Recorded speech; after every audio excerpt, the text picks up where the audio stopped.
տարածաշրջանի պետությունների մեծ մասը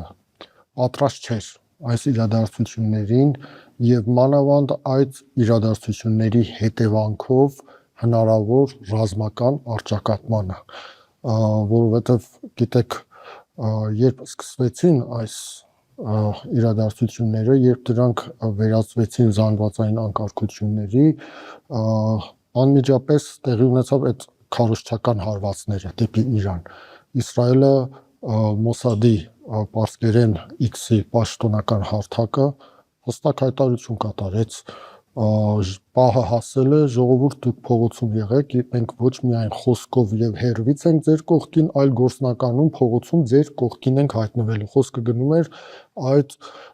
այսպես կոչված գործակալական ցանցի մնացորդացի հետ, որոնք մնացել էին 12-օրյա պատերազմից հետո եւ չէին բացահայտված, ինչու՞ չէ նաեւ շատ կարեւոր գործոն կար, դա